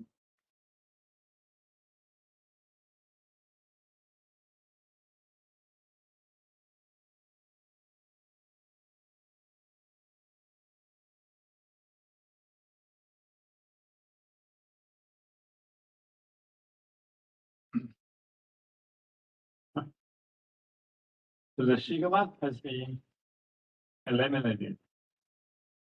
Because anytime when you have an R is not equal to N, this number is equal to 0. So we have only one term survive here.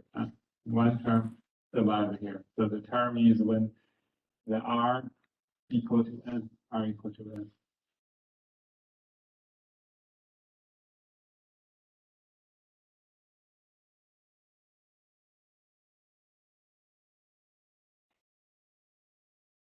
Make sense?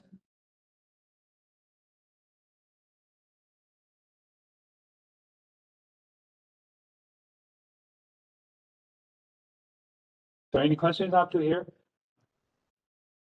So that's why the also clarity of different modes are very important, because we can simply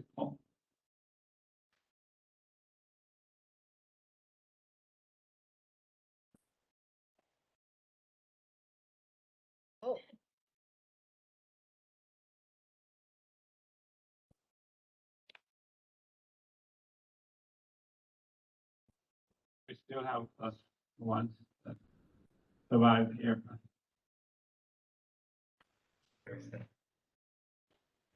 Here. Okay. Fortunately, we have more screens here. So that means we can have the we can get the Qn equal to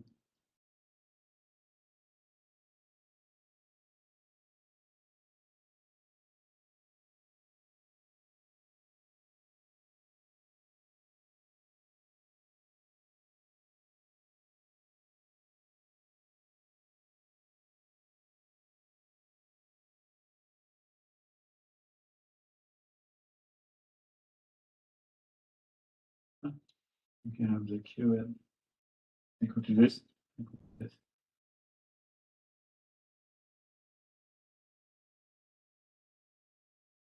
Can we cancel the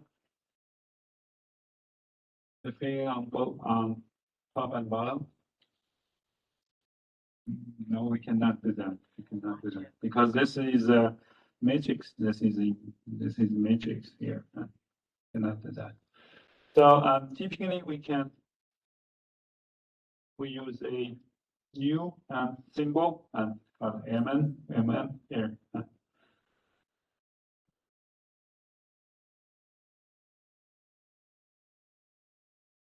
And so that is called nth model mass.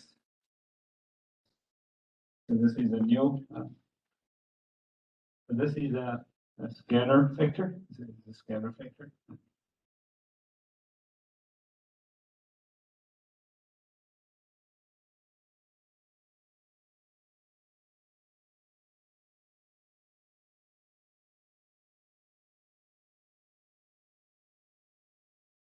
That. Yeah, so that's a lot of mass so far. So so now we can just write down the UT. The UT is equal to sigma n equal to n and phi n to nt. And we know the initial conditions.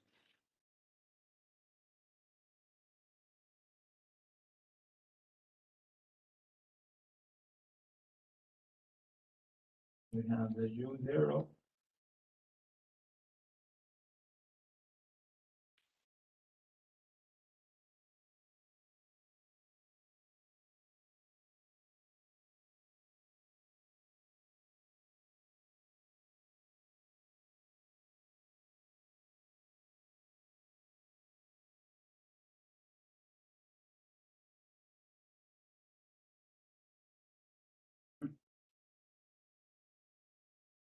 Makes sense? If we let t equal to 0, the initial conditions for different masses be expressed as the Qn as the Qn.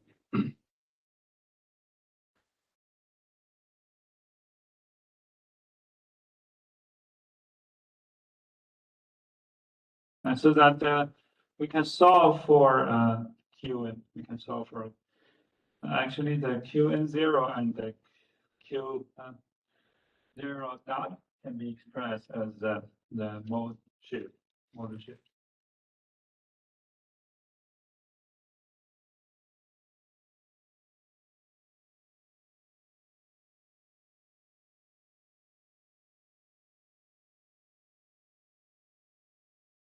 So the Qn0 can be expressed as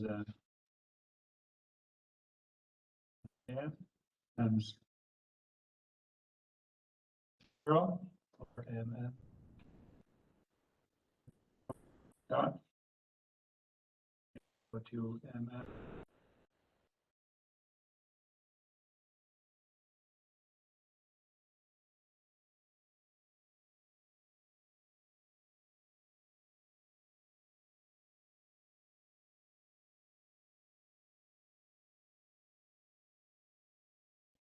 dot 0.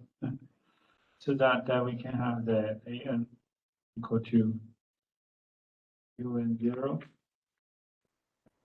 equal to Qn0 dot over omega.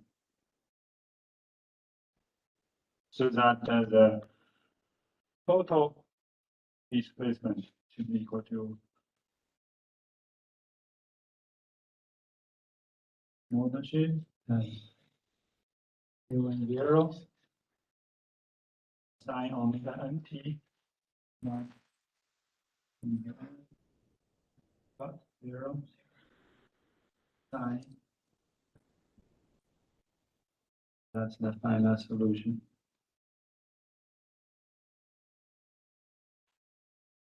If you compare this equation with the response of the single degree of freedom system, are they Do they look very similar to you? Huh? So if we do not consider the whole shape over here, so the term in appearances is pretty much similar to the response of a single degree of frequency. So this is the displacement, initial displacement, this is initial velocity over the omega n for sine omega t. So then, and then multiply them all the shape and take the sigma. So we can have calculate the total response of the structure. So a little bit more work, but I should be able to do that. Okay, now let me give you a very quick example. Very quick example here.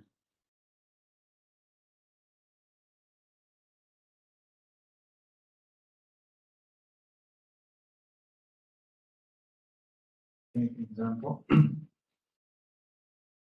So for example, example 2. And see if we have a two-story building. And then we have a mass here, mass here. So the mass here is m/2, the mass here is over here. So that when we consider the free vibration, we need to consider the U1, 2, 1, and the U2, T. Right? So both mass will. So if we know the free phase here, Q1 that's equal to 24 EI over H cubic, Q2 equal to 24 EI over H cubic. If we know the height, and this is H, this is H, EI, so this is very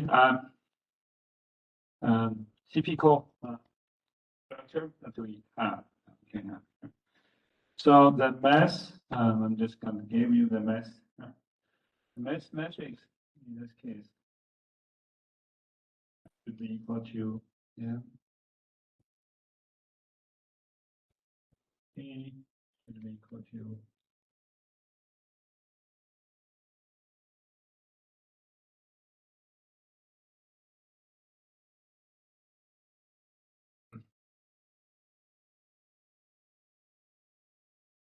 so if we induce some initial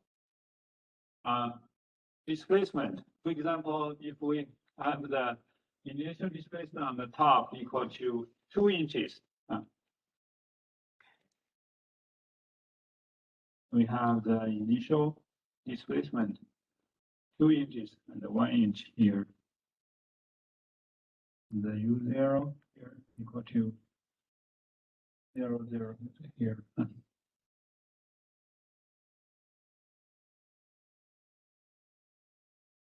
So that means if we move the top with the displacement 2 inches and lower level to 1 inches and release them. So what will be the total displacement here? Total displacement. So in order to answer that way, we should be able to find out the omega. So the omega 1.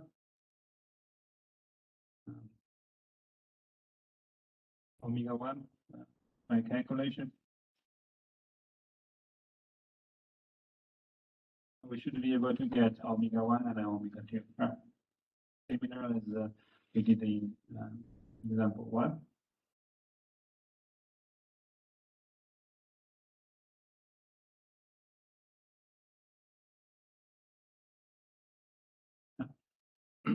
And we can also get that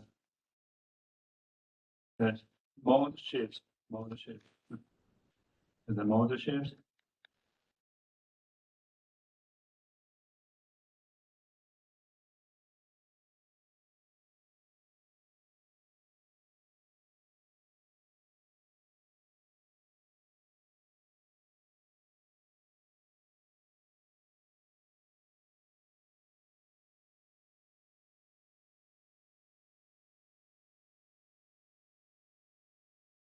Interestingly, model shift 1 equal to 0.7 and 1 minus 0.707. That's the model shift.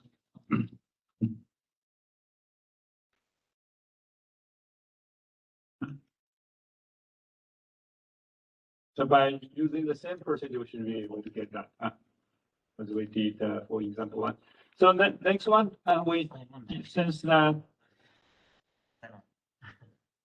since the initial condition are given to us, we would like to know what would be the final response here. So any questions up to here? Yeah, K, how did we get the matrix? Yes, the K is given to you. Oh, it's given. So it should be K. If it's not given, it should be determined through the matrix method or displacement method based on the structure analysis. But this course I will give it to you directly. So so now we just go ahead. We have everything there. So we only need to calculate the Q10, right?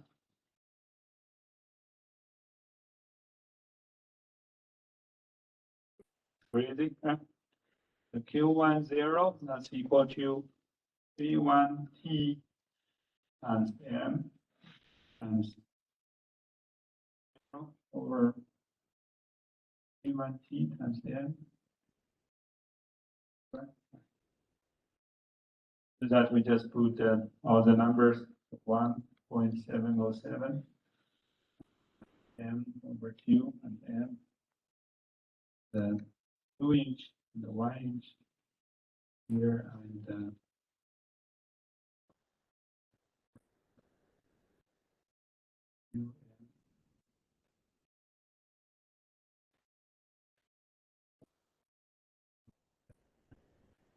so that we should be able to calculate the value.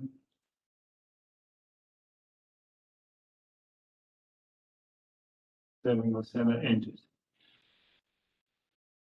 And Q10 dot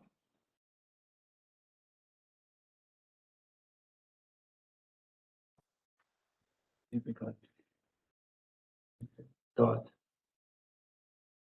should be equal to 0 because the initial displacement velocities are equal to 0. And similarly, we have Q2 equal to, and so we use the same. So 1 minus 7 is 7.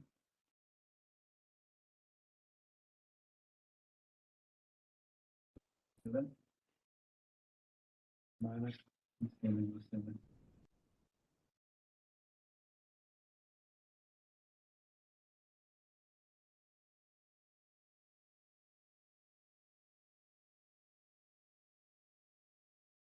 So this should be equal to 0.243 inches. Q20 is equal to 0, not equal to 0, 2.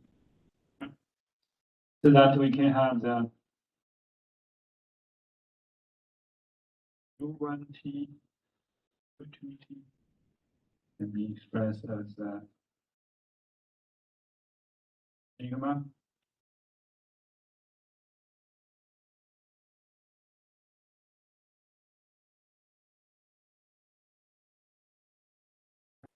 equal to 2, right?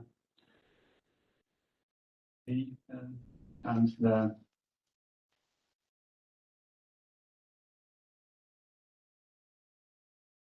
n cosine omega t plus n and sine omega t. Where the Bn is equal to 0, and so this is cancelled and is equal to 7.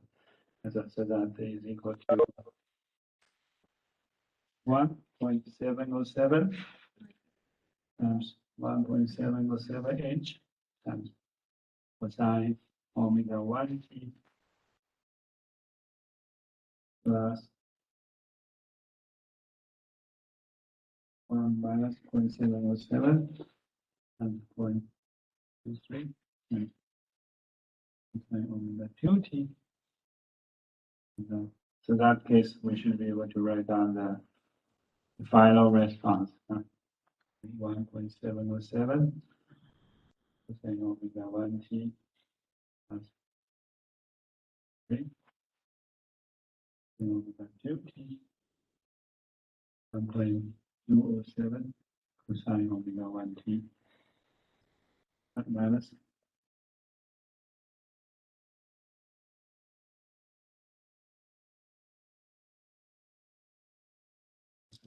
2t.